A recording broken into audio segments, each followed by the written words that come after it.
Welcome back, everyone, to Dissemination with Radimus. This is Radimus Zaki, and you're listening to 89.1 FM CHEO, where we are broadcasting from the University of Ottawa, which is located on unceded and surrendered territory of the Ashkenazi and Algonquin people. With me today, a very interesting professor, researcher, practitioner who's going to speak. We're going to have a conversation on mental health, equity, racism, and how do they interact and intersect. Today, we are very honored to have with me in the studio Dr. Monica Williams, a tribalizer, a shaker and mover in the field of mental health and equity.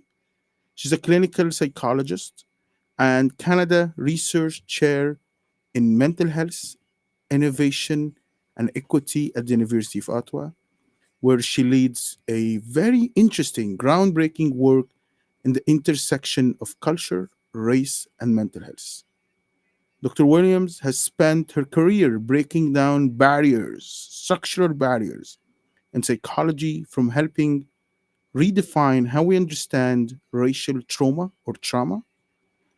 to exploring the role of psychedelic medicines like MDMA, ketamine, um, and other forms of psychedelics in healing deep emotional wounds. She also one of the few researchers working to ensure people of color are included in the psychedelic medicine studies, an area that lacks diversity.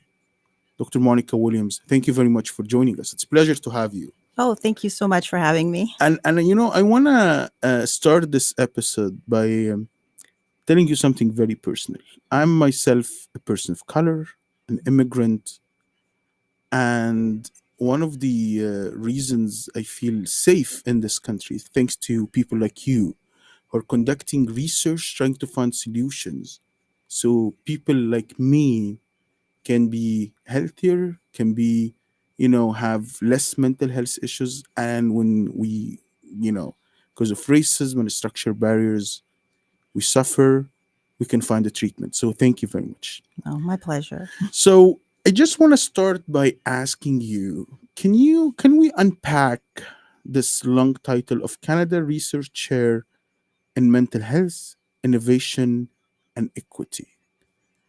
Can you unpack the innovation part and equity when it comes to mental health?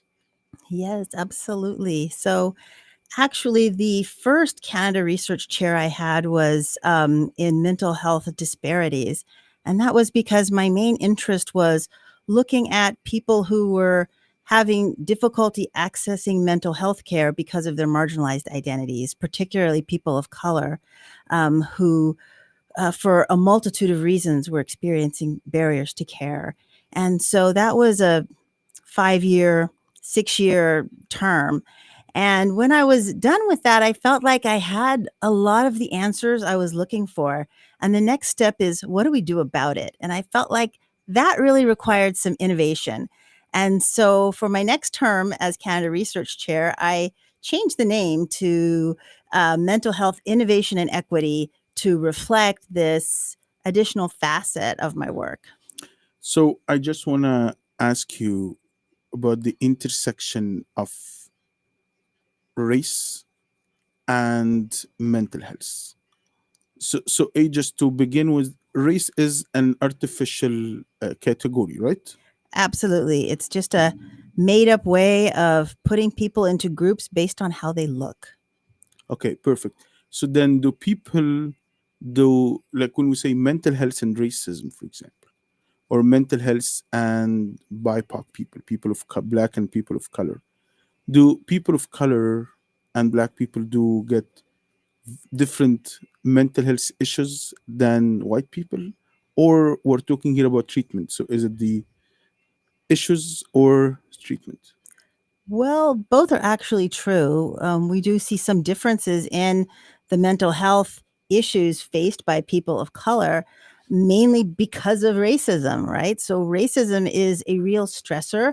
We have decades of research showing that exposure to racism increases not just mental health problems but also physical problems like hypertension and other sorts of problems that we tend to classify as preventable problems. And so racism is what I would say is the difference between the health of people of color and the mental health of white people. So recently, the University Fatwa Gazette published a report about a study that you have just finished. And I think you posted this on your social media and your socials. Can you share the highlights of that study that was, highlighted by the University of Ottawa? Because I read, and it's available on the website and of the University of Ottawa, and I was a little bit shocked. So I just want you to share the main results of that specific study. Right. Well, what we were exploring is the experience of students of color on campus.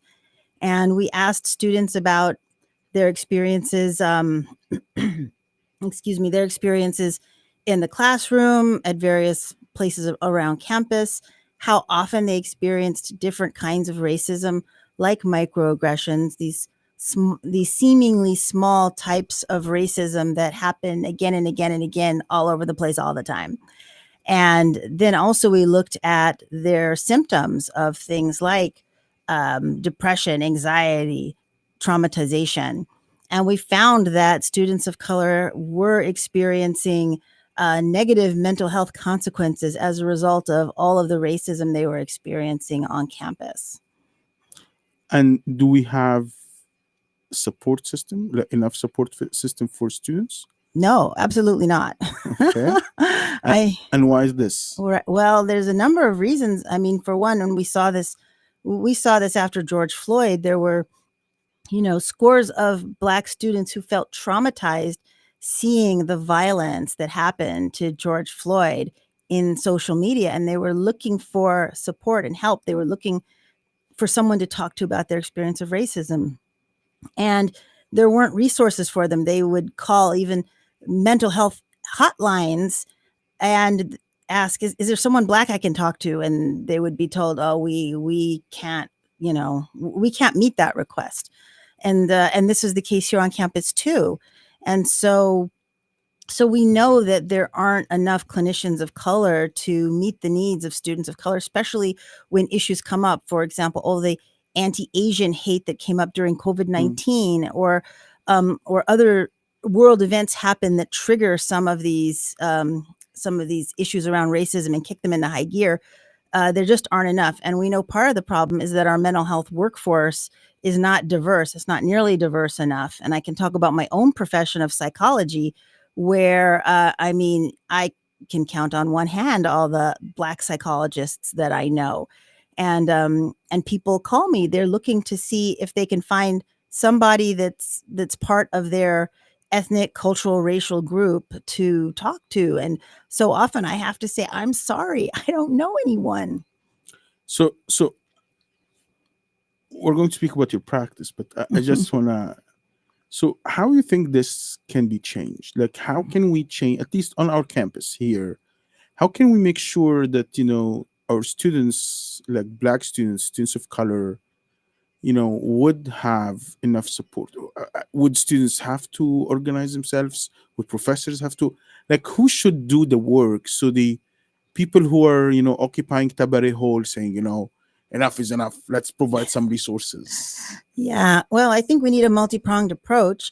We need more, therapists of color in student services and other places where students might go for help. I know there has been some effort to increase those numbers, but it's still not good enough. We still need to see a lot more supports put in place for students so that everybody could find somebody from their cultural group, if they need that, to talk to, who understands what they're going through, that they don't have to explain who they are and why they exist and what life is like for them on a daily basis. That shouldn't be their job. They should be able to get right into what's bothering them and know that the person can help them.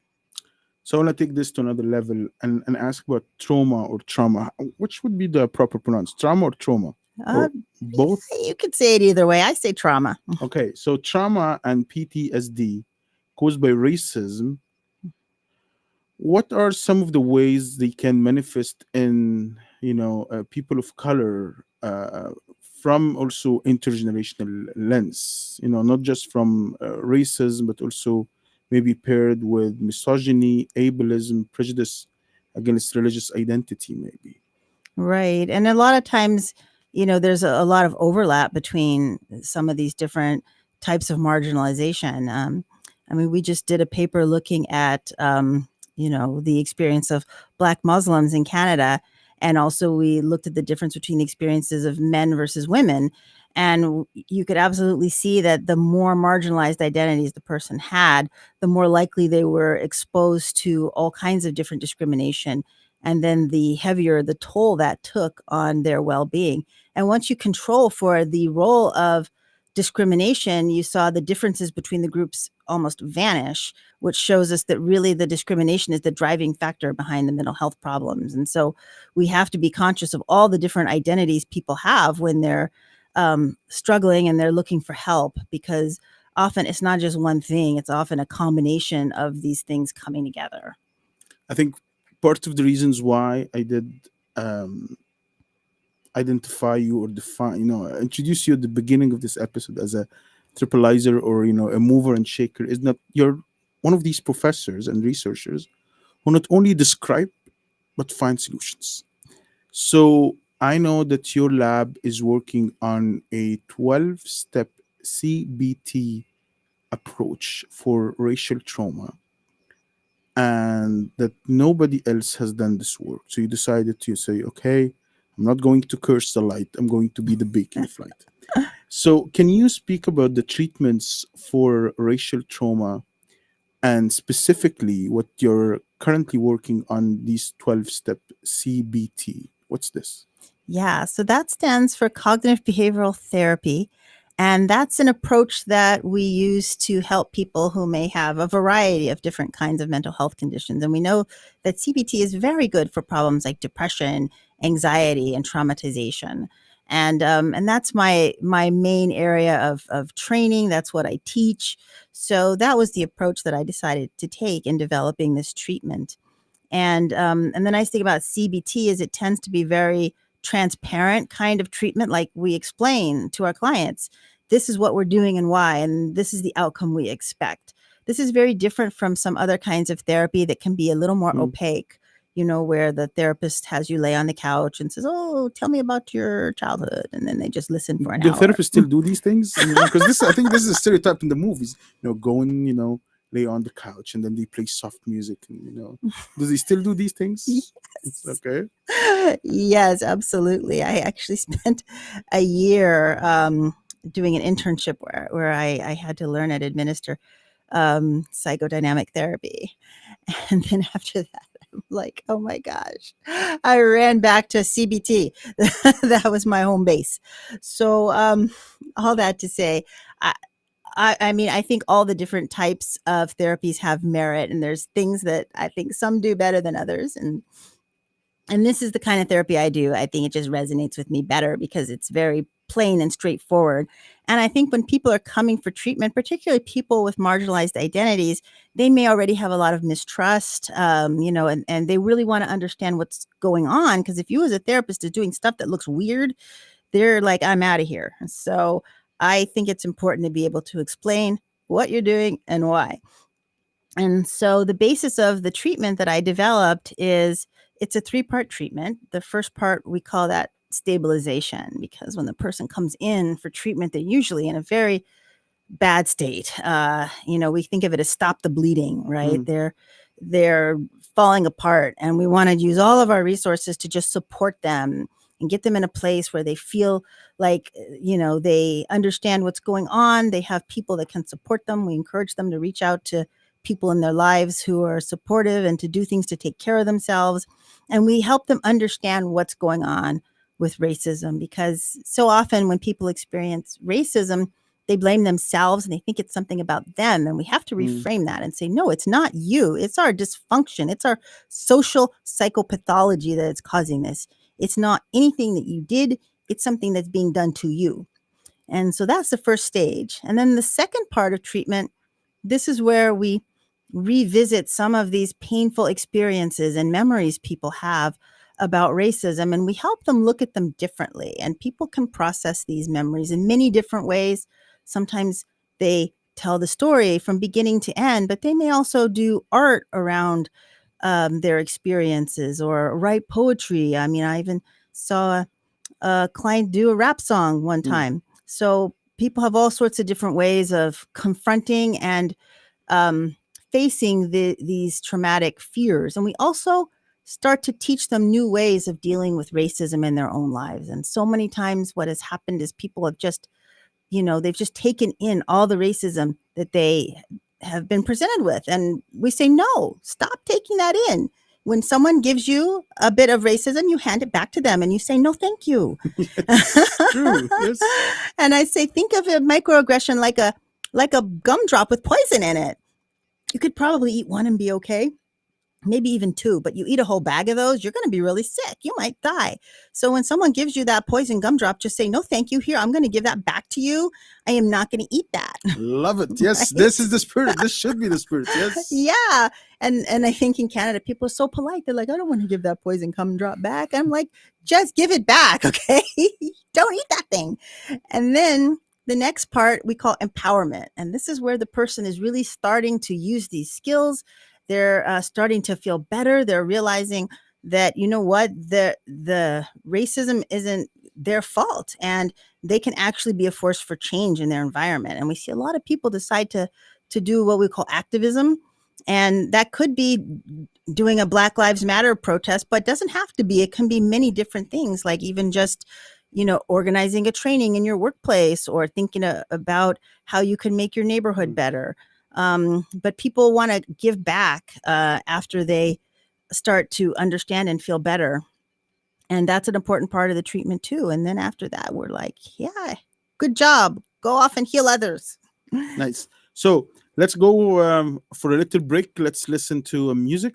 And then when we come back, I want you to explain to me, but also to the Mhm. listeners and the viewers, people are watching us, about psychedelics. All right. What are the psychedelics, how psychedelics can help, and why you decided to pick psychedelics in your treatment or in your protocol.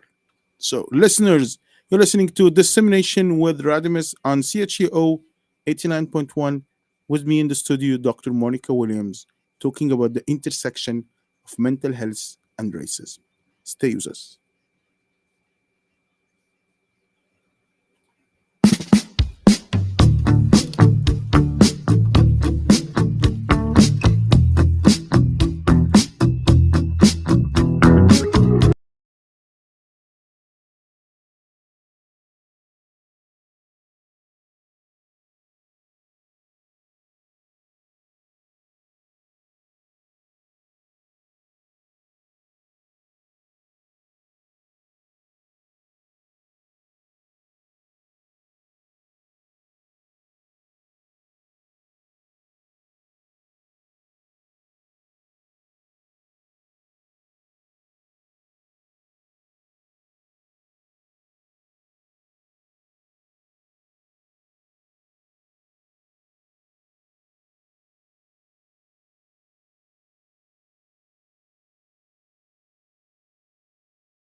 The world's changing fast. Radimus breaks it down. No filters, no fluff. Dissemination. Every Tuesday from 3 to 4 p.m. Only on CHUO 89.1 FM. Welcome back, everyone. You're listening to Dissemination with Radimus 89.1 FM on CHEO. With me in the studio, Dr. Monica Williams, and we're still speaking about the intersection of mental health and racism. So, we spoke about the 12-step CBT. Now, let's talk about other form of treatment that I think you really appreciate, the psychedelics. What are the psychedelics? What specific, medicines you're using in the treatment and in your research? So, tell us. Yeah. So psychedelics are substances that cause what we call non-ordinary states of consciousness, or sometimes people say altered states of consciousness. There's a lot of baggage around that term, so we just say non-ordinary states. But I think probably the most famous psychedelic is LSD, which also, again, has a lot of baggage from, I don't know, the bumpy ride through the 60s and the 70s, and all the associations there. So actually, interestingly, most of the research being done now on psychedelics is not with LSD for that reason, but with substances like MDMA, which, people may refer to as ecstasy on the street, although on the street, who knows what's actually in it. MDMA, that's one that's being researched now for its potential to help people with PTSD and other kinds of traumas. Also, there's the study of psilocybin going on right now. That's the active ingredient in magic mushrooms. And there's also research going on with ayahuasca, which contains the chemical DMT, which is also a psychedelic substance. And there's research on ketamine, and that one was actually never made illegal, and is actually used as an anesthetic. It's a safer anesthetic. They even use it for children, and that's been used for people with major depressive disorder, particularly who have very severe depression. And we're actually doing a research study now looking at that in my lab. So those are some of the major psychedelics that are being studied. There's others too. For example, ibogaine, which comes from a root in Africa. Peyote is a psychedelic as well. And some of these are not being studied as much right now, although I think it's just a matter of time before they also burst onto the scene. So teach me, deal with me as if, yes, I do have a PhD, but forget about this now. Teach me as if I never been to school. So when I walk on the streets in Ottawa, I do see now stores that are selling mushrooms. Yes. Are we talking about the same mushrooms? Yes, the magic mushrooms. Okay. So can anyone just go in the store and, and buy them? Because, it's a very controversial issue right now. Some people are happy, some people are very concerned, and some people are really angry from the existence of these kind of stores and that they are accessible to the public. Yeah. So, as far as I understand, these mushrooms, they're not really technically legal yet. Okay. It's just that their illegality is not being enforced. And so some people have decided to seize on this and open stores where people can buy the dried mushrooms, different kinds of mushrooms. And, and I think it is a bit of a controversial thing, but given that, I don't know, Canada legalized cannabis not too long ago, I don't really see much difference, to be honest. It's a natural substance. It grows out of the ground. I guess my personal feeling is that if it grows out of the ground, then we shouldn't make it illegal. Maybe, I don't know, it's on the planet for a reason. Okay. And actually, and as far as substances go, it's a fairly safe drug. People think because it's illegal, that must mean that, it can kill you. You'd have to take a lot of mushrooms for it to kill you. In fact, it's so rare that people go to the ER sometimes because maybe they've taken too many mushrooms and they're worried because they're having all these weird thoughts. But to actually drop dead from that, that's really kind of a challenge.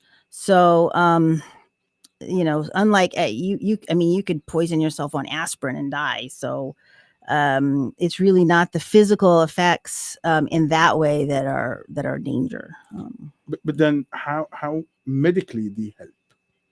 Mhm. Like how mushrooms medically, like if Yeah. let's imagine, and we're going to speak about that you organize retreats. We're going to speak about the retreats in a Yeah. bit. But if I a let's imagine this scenario. So I come to your office, to lab on campus, say, Dr. Williams, I'm suffering from blah blah blah, and I'm suffering from racism. Would you give me mushrooms? How would they help, or how they would help? How they would treat people? Right. So it's still a little tricky right now because Right. it's not legal for me to give you mushrooms as, your therapist. We have to wait until Health Canada decides, okay, we have enough research evidence that shows that they're safe and effective. But we do have a lot of research showing that mushrooms can be helpful for problems like depression, anxiety, end of life distress, actually a lot of different types of problems.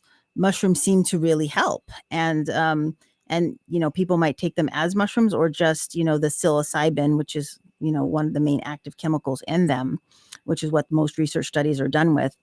But one of the things that we've been doing is we've been studying the actual mushroom in a retreat setting. Hmm. And so sometimes, so this is also one option we do give our clients who contact us. And if they are interested, we say, we're having a retreat you can go to in Jamaica, not here in Canada, because it's not legal, but it's legal in Jamaica.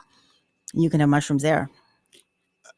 Tell me more about these retreats, if possible. Yeah. So these retreats, that this has been going on for, I don't know, 5-10 years. There have been plant medicine retreats going on in other countries where it's legal to have the medicine. So in Mexico, it's legal for indigenous people to use the mushrooms. In Jamaica, they never made psilocybin mushrooms illegal, so it's legal there. And then also in the Amazon, there's a long tradition of ayahuasca, which is, got that chemical in it that I mentioned before, DMT, being used in ceremonial practices. And so that's legal in many parts as well. And so because people can't get the substances in Canada or the US legally, many people go to these other countries to have that experience, and we call it psychedelic tourism, actually, or ayahuasca tourism, or psilocybin mushroom tourism, which includes all the pros and cons that come with westernizing anything. um, and That's true. yeah, because we have the influx of these Western dollars that sometimes ends up destabilizing these communities where they've used these substances for thousands of years. And so that's a whole nother thing.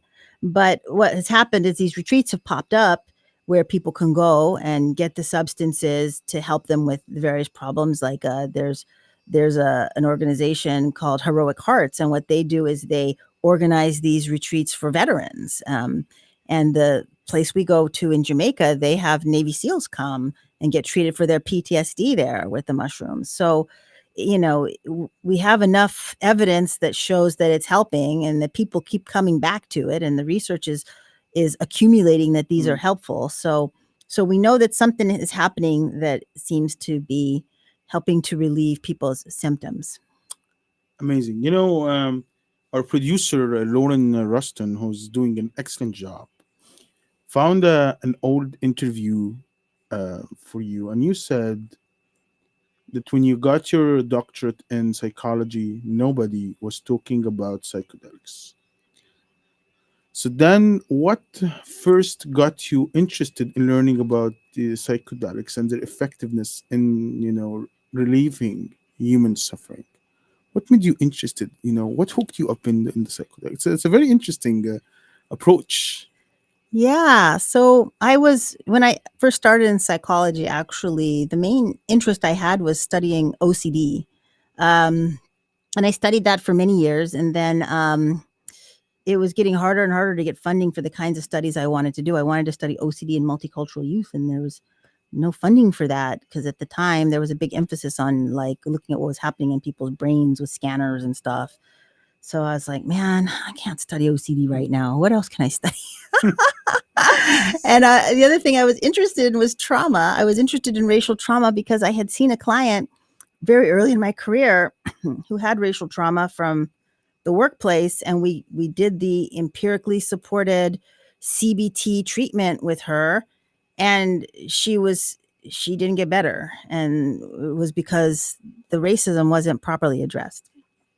So I decided I wanted to study racial trauma, and also there was some funding for trauma because of all the you know funding for helping veterans and things like that. So I thought, okay, this is something I could study, and I can actually get money to do the studies. And then I did an interview with the New York Times Magazine on racial trauma, and there was an organization called MAPS. Somebody at MAPS had read the article, and they are doing that's Multidisciplinary Association for Psychedelic Studies. Hmm. And they were doing research with MDMA to see if it could help people with trauma. And they called me and they're like, hey, would you like to get involved? We are looking for ways to diversify our studies. Our studies are almost all white people, almost no Black people. And we see you're doing this exciting work with racial trauma, and maybe we can, put our heads together. And I thought, oh my God, who are these people? Get away from me. Hell no, I'm not doing that. But eventually they were very patient, and they're like, no, we're doing real research. And they sent me some research articles, and I read the articles, and I'm like, oh, maybe they are doing research. And so I decided to learn more about it, and one thing led to another, and the next thing I know, they're doing a multi-site study, and I am one of the sites in their multi-site study of MDMA for PTSD. And I decided my site was going to be dedicated to recruiting people of color, and that was going to be my contribution to the larger study. I was going to bring people of color into my site, and that was going to boost the numbers for the whole study. And I was also going to teach the other the researchers on the other sites how to be more inclusive in bringing people in. And so this was my grand plan. And I started a new job at the University of Connecticut. And I was like, I'm going to build my lab. And I brought all these people in. And I got to tell you, it did not work out the way I hoped, actually. We only Why is ended this? because the university was freaked out by the fact that I was bringing people of color into the lab and giving them MDMA. And they're Yeah. like, oh my gosh, this is going to be bad publicity for us if something goes wrong.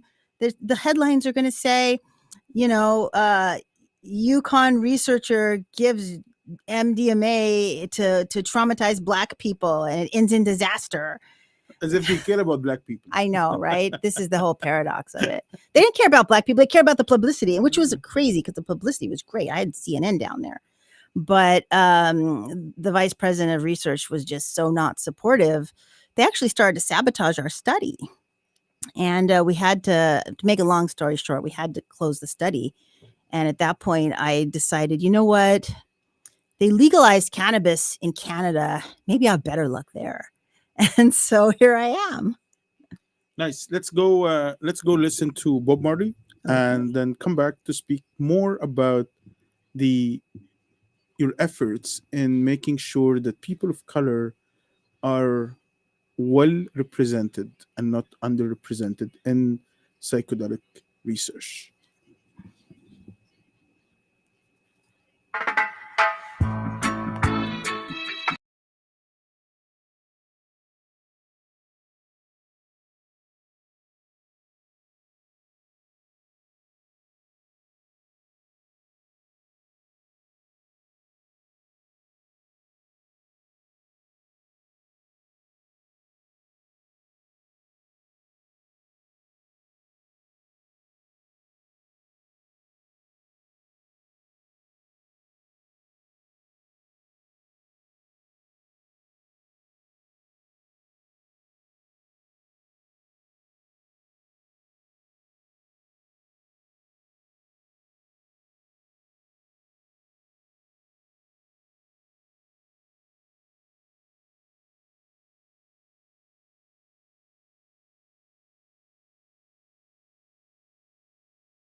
rolled out, it wasn't about the substances or how dangerous they were or weren't. It was a political tool to oppress people who weren't doing what the government wanted. And one of the problem groups were hippies because they didn't want to be drafted. They didn't want to go to war and kill people, um, in the jungle.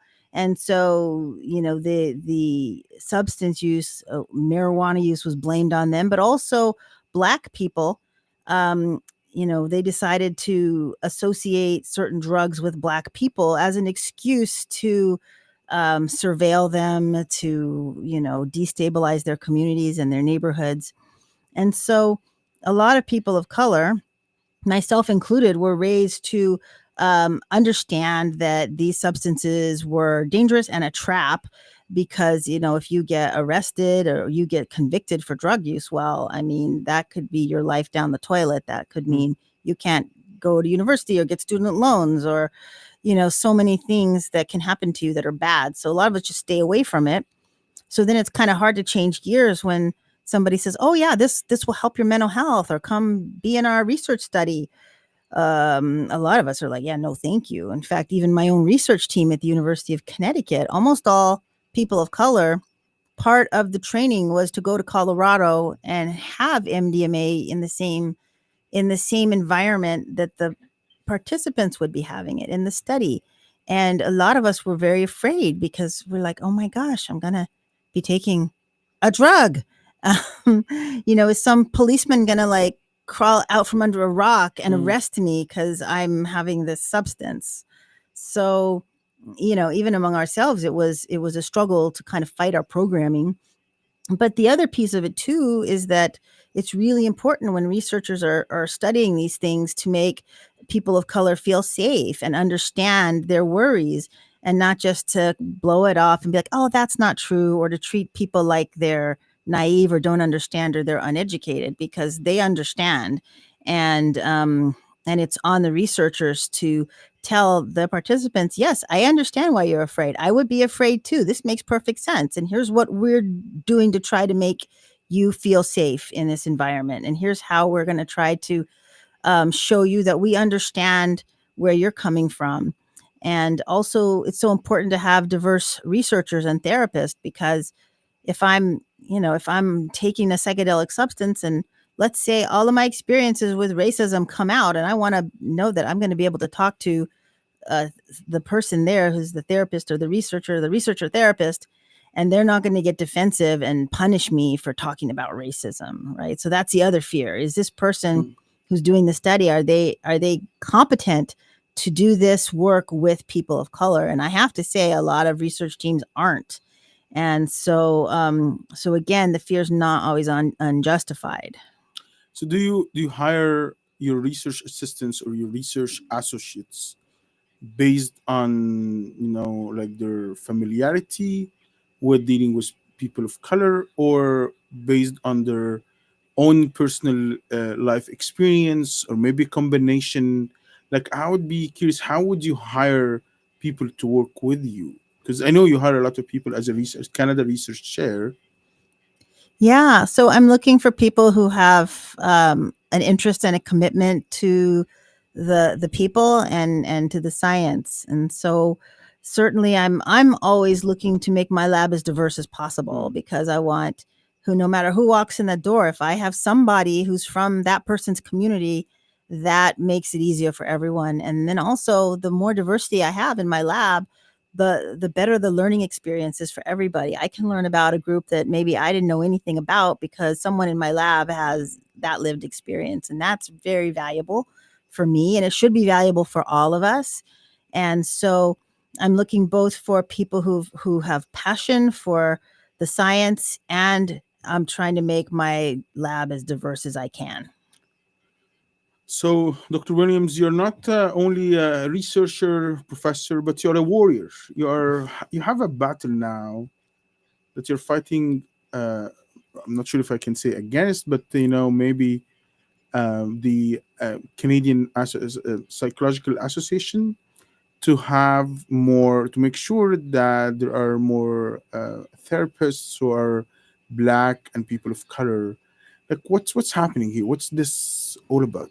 Yeah. So it's really unfortunate because we don't have enough psychologists of color to meet the needs of communities of color across Canada.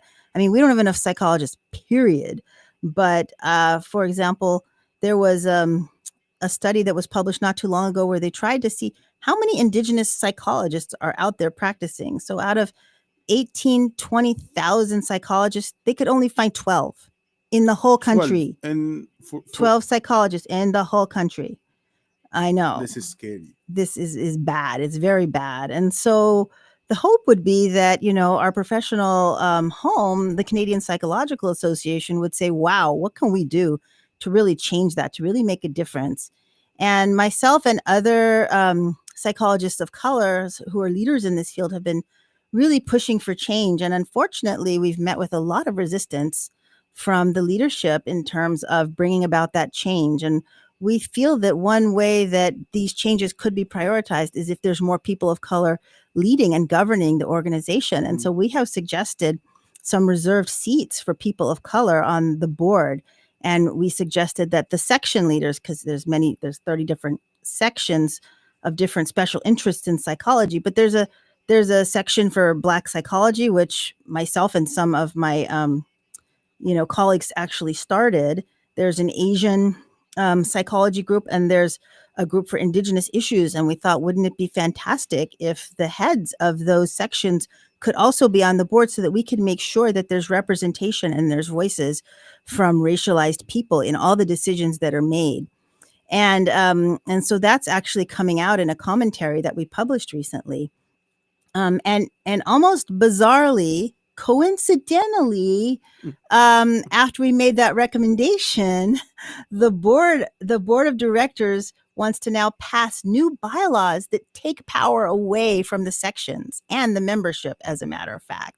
And I'm thinking, this is not a coincidence. This feels a lot like pushback, which is what always happens when we ask these systems to change and make space for us. But it's just disappointing that it's happening in my own professional home. I should have asked you this at the beginning, but I just want to ask you now as we, approach the end of the hour. How would you define equity? Hmm. Yeah, equity, that's a good question. The way I think of it is that it means that everybody has an equal chance, no matter what disadvantages they were born with or that were bestowed upon them by society, that everybody has a chance to flourish in, whatever it is that wherever it is that their heart calls them, and that their identity is not going to be a barrier to that. Let's go for a very short break and come back to continue this very interesting conversation. Okay.